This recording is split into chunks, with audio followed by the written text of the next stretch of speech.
present correction system shall refer to the act which ensures the public that released nations inmates are no longer harmful to the community by coming for an individual prepared to live normal life, product life upon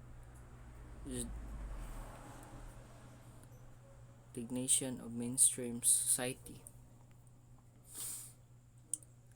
Section 22 Implementation.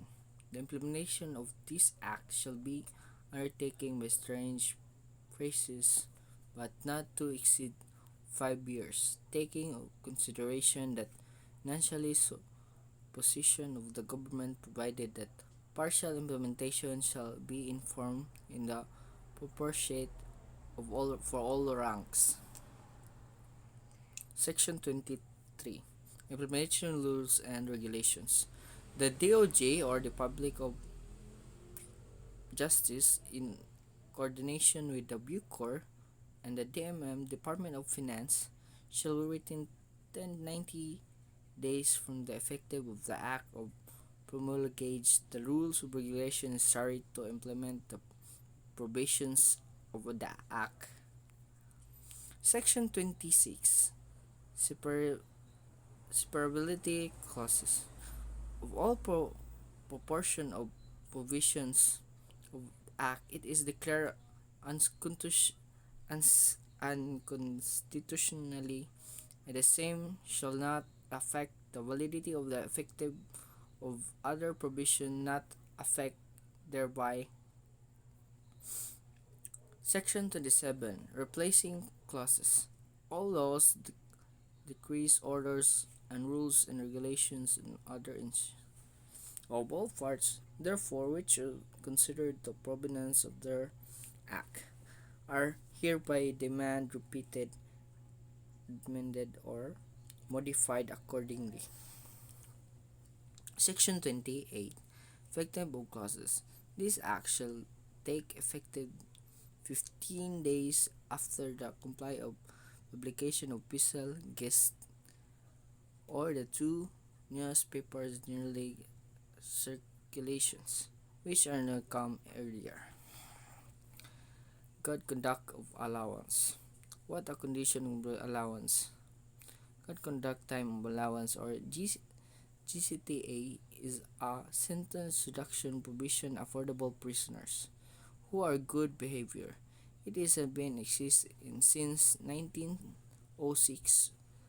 An act of 1533 provided for the diminution of sentence imposed upon prisoners. It considers a good conduct on diligence. 24 years later, the RPC or the Legal Code Governance Crime and their punishment has signed into law. In comparing good conduct, the time of allowance in many prisoners is penal situation. Citing on 1906 decisions, it said the law served double purpose to encourage the convict in fort to reform the introduced habit of industry and good conduct. Prisons beyond the sentence of discipline and various jail patient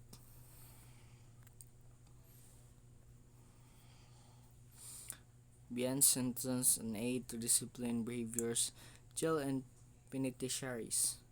Republic Act of 9263, an act of binding for the professionalization of Bureau of Fire Protection or BFP, the Bureau of Jail Management and Penology Act of 1975, providing funds therefore of other purposes. Section 1 Title: The Act of shall be known as the Bureau of Fire Protection or Bureau of Jail Management and Penology is proportionalized in Act of 2004. Section 2 Declaration of Policy and Principles. It is declared a policy of state as maintaining the peace and order, protect life and liberty to proper, and promote general welfare essential to enjoyment of all people and blessing democracy.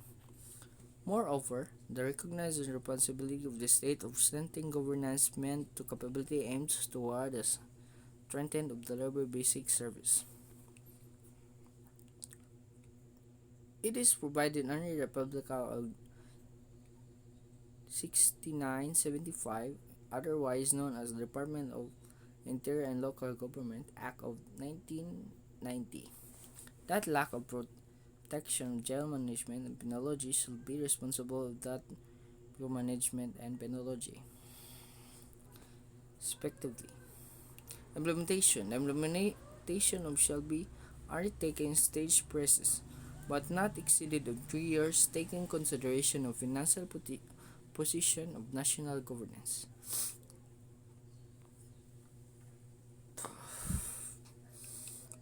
Provided a partial implementation shall be informed and proportionate to all ranks. Section 4. Implementary rules and regulations. The IDLG, considered as a BFP or the JMP or CDC Department of Budget, is management of developing shall within 19 days and effective act of promulgate the rules and regulations necessary to implement the Provision Act. Custody. The protective care of guardianship of someone or something the property has placed in custody to a trustee. What does custody mean in jail? Someone who is in custody or has the taken custody has been arrested and it's being kept in prison until the charge court. Types of custody orders. Legal custody, which means to make important decisions with children like healthcare, education, and welfare. Physical custody, which means who your child live with. Rehabilitation youth and for youth, RRCC, CY. These are represented facilities for children in conflict with the law of age 15 years old and below 18. The center aims to provide the residents of abundance of home for their reformation.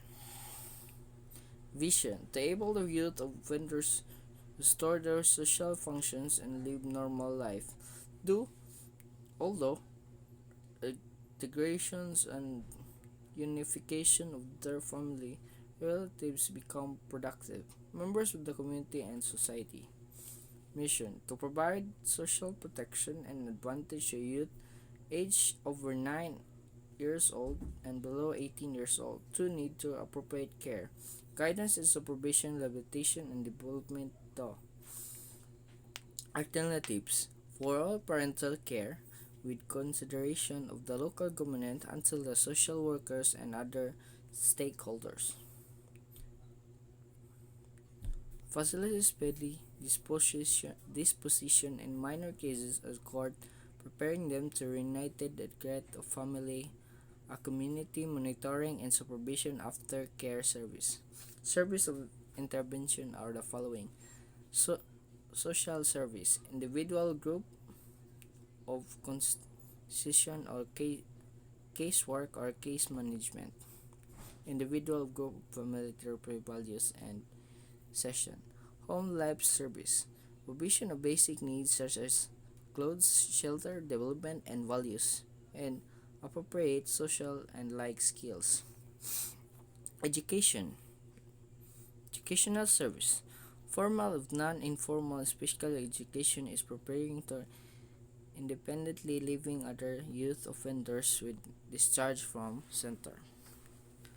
Psychologically service, provision and physical, psychological and physical assessment of evaluation of psychiatric incision of counseling. Health services, provision of medical health and dental examination. Livelihood service are conducted activities preparation for future economic independence and select of other occupation, vacation of youth offenders.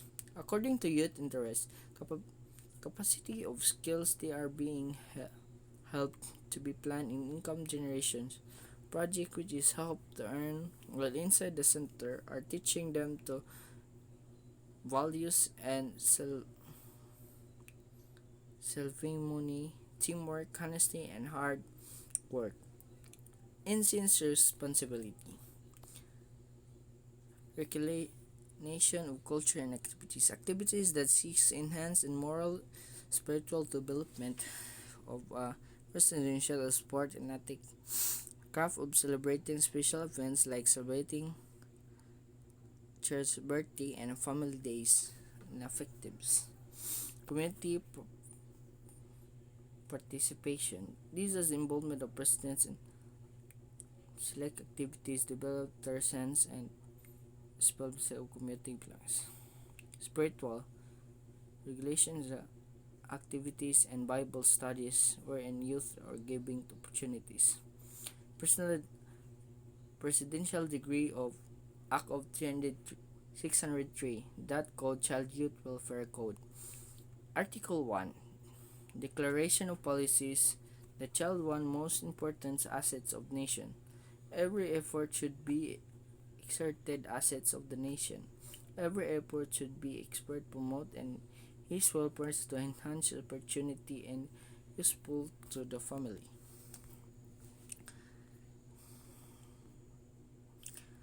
Title and scope of code. The code shall be known as the Child Youth Welfare Code. Shall be applied years in child minor of youth as used as the code shall be referred as such person. Right of the child. All child shall be entitled to the rights herein set forth without distinction of allegiance and allegiance, sex, social status, religion, political antecedently, and other factors. Every child's tone and dignity is worth human for being a moment.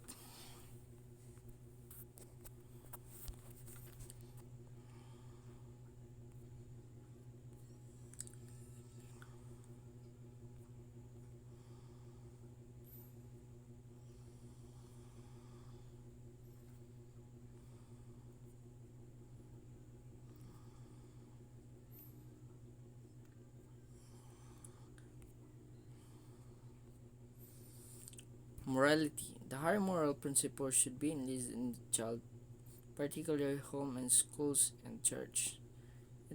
He belongs. Spiritual barriers. The promotion of child's spiritual being accordingly to perfect the religion should be responsible. Civic conscience. Death row, also known as considered row, condemned row. Are placed in prison that house of inmates awaiting to execution for being convicted of capital crime. Release of prisoners. Staff assist prisoners through the range of assessment to ensure that tailored supports of all prisoners through programs, education, and referral. The government department banned other visiting community service organizations and other prisoners. Care and treatment prisoners.